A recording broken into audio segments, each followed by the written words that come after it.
What's happening, guys, and welcome back to the channel. First things first, make sure you smash a like on the video and subscribe if you're new.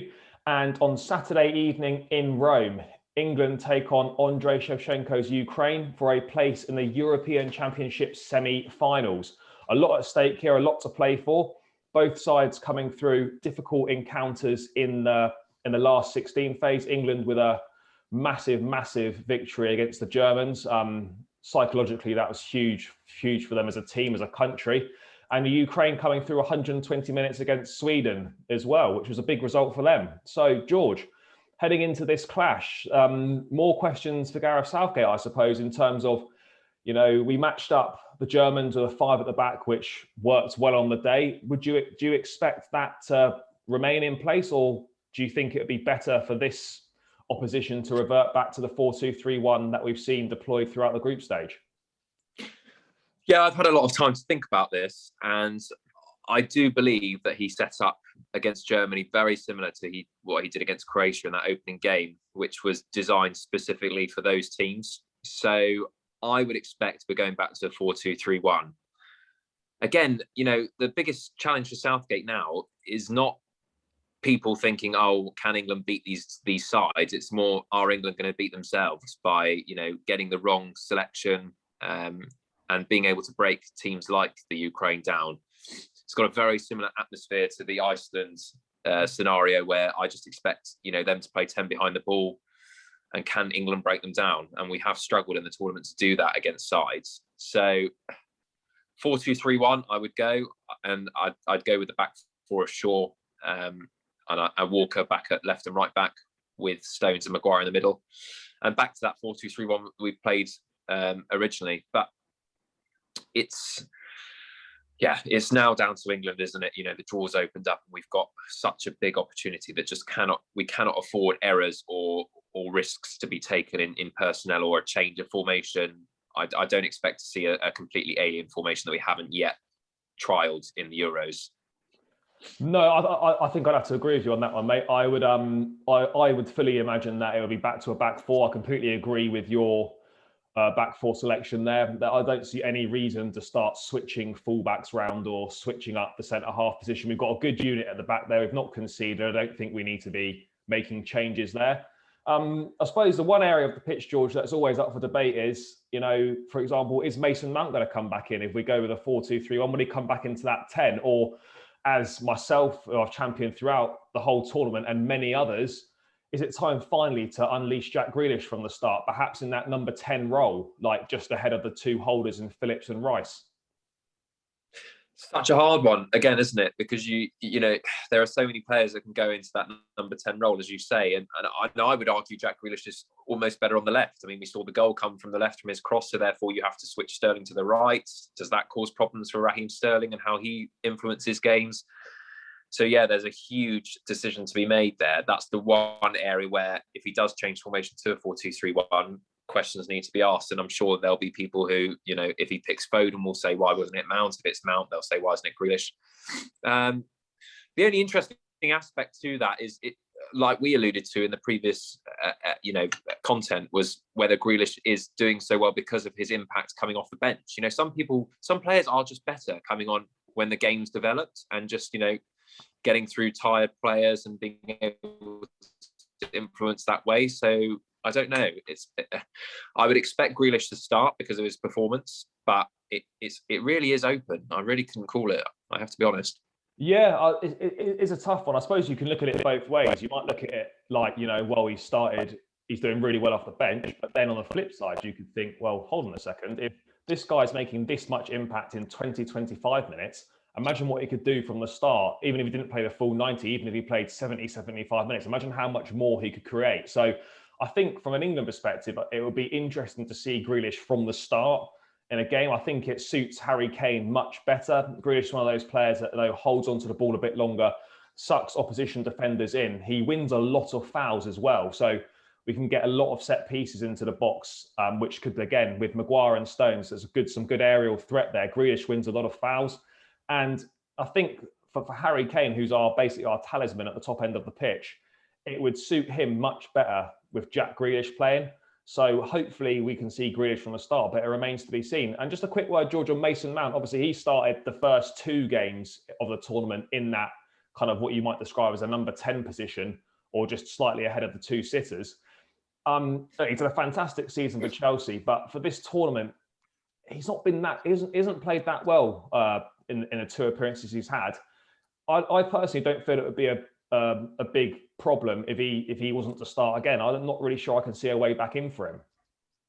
Yeah, mate, I completely agree with you. Personally, if I was manager, he wouldn't be included, just on the basis of what I've seen so far. And that's, that shows that we're not biased at all. I mean, we're huge Chelsea fans, had a fantastic season. But in the games that he's played, he hasn't influenced as much as I would expect. And then subsequently, yes, it wasn't his fault about the whole isolation and the COVID scenario, but that has set him back. He's kind of come off the train that's in high momentum at this stage, and I think it would be a big risk for Southgate to then give him a chance at a last 8 stage to then start. So I completely agree with you, mate. I don't think Mount will be included in this one. And in terms of that final position in the forward 3, obviously it's going to be Kane and Sterling occupying 2 of those berths. Are you expecting Bukayo Saka to retain his place, or do you think it's time for perhaps Phil Foden to come back in, or maybe the forgotten man Jadon Sancho, who's barely featured? So I don't think he'll go for Sancho or Rashford because, again, we haven't seen enough of them in the tournament. So I would argue that why would he then start starting players like that? I think Saka did do enough in that Germany game still to warrant a start. I mean, that, again, might be open to interpretation, but I do think he had enough. If he wasn't selected, my personal preference would be Phil Foden. So I would have Grealish on the left and Phil Foden as the number 10. But you can swap those either way. They're quite interchangeable. So I think the key is to have as many creative players, like you said, that we've been kind of screaming out for in the tournament. I think now is the time, because Ukraine are going to just be, especially with 120 minutes they have to play under their belt, they're going to be tired, and therefore they're going to expect to just sit back. And I think we need those creative players to unlock the door in this one. Yeah, I'd have to 100% agree with you on that one. And just moving on to the spectacle kind of as a whole, George, the pressure's now kind of ramped up on England. This is now the first time, I suppose, that there is heavy pressure on England to actually deliver, because everyone now is expecting them to go through this game, expecting them to make the final the way the draws opened out. How do you see England kind of coping with this big external pressure that's now arrived, given how things have panned out? I think this is going to be the most difficult game so far of the tournament. And I tell you why, because I think being away from Wembley is one, not having that support that we've pretty much has been that extra man throughout the whole tournament. But also, I think the expectation now has completely switched from the group stage where it's classic England, let's just see if we can get through the group, to then we should beat the Germans, but we probably won't because of what's happened in the past, to now how the draws opened up. It's, anything but a win is disaster. So I think the players will feel that. I still think that they'll have enough to get through, but I really do think, I don't think it's going to be a blowover. I really do think it will be settled by a goal. Yeah, I'm expecting to say I'm not expecting a lot of goals in this one. I suppose another worry from an England perspective is the fact that, the Ukraine are obviously there on merit, but I don't think they would have expected to make it this far. They've got absolutely nothing to lose in this game. No one's expecting them to do anything. They can just kind of go out, enjoy the occasion and just go for it. I think that's can be quite dangerous when you're facing an opposition that's really got nothing to lose in that sense. Just a quick word on the Ukraine, George. Andrei Shevchenko, an absolute legend as a player.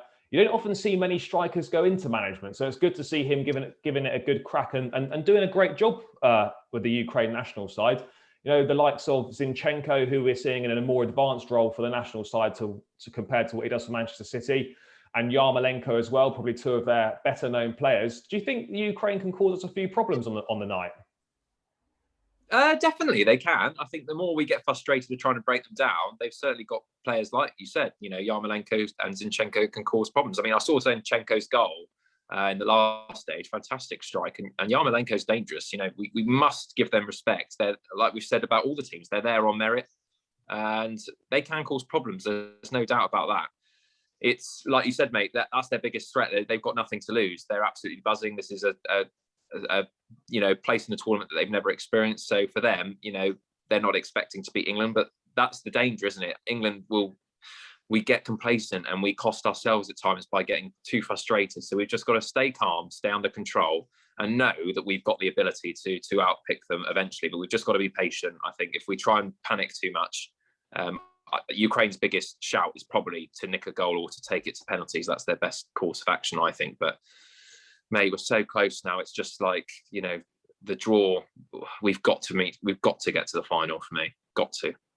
Yeah, I would have to agree. I think anything now other than a final is going to be a big disappointment. I'd almost argue it'd be a failure given how things have opened up so much.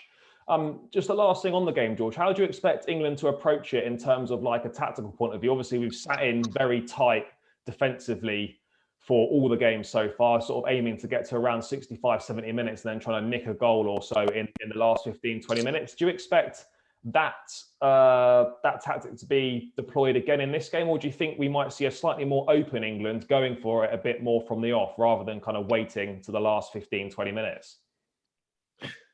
Dangerous game to play, isn't it? Playing for the last 10, 15 minutes, because if you leave energy in the tank and then don't go for it and then you end up going to penalties, then you've only got yourself to blame. But I do believe that England will just take the same approach, a cautious, soak up the first 15, 20 minutes. We do tend, apart from the Germany match, we do tend to start quite well. We've been a bit unlucky with some of the woodworks and stuff that just haven't gone in early stages. So an early goal would be fantastic because it really would open it up then. And I think if we were to get an early goal, it would be curtains for Ukraine. But the longer it goes on, it plays into Ukraine's hands. So I still expect a cautious approach. And like I've predicted, I think one goal, maybe two, will nick it and will eventually unlock the door. But I think it's going to be a question of being patient.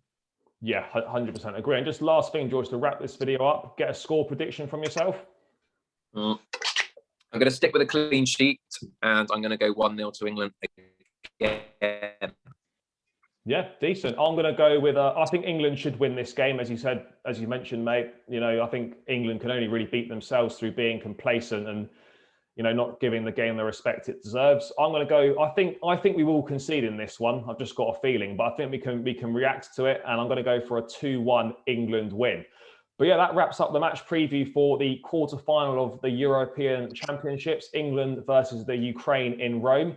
Hopefully England can keep the momentum going and make it through to the semi-finals where they'll face either Denmark or the Czech Republic back at Wembley. Myself and George will be back for a match analysis on Sunday after the game, and hopefully it will be good news. But as always, guys, smash a like on the video, subscribe to the channel, and we'll catch you in the match preview.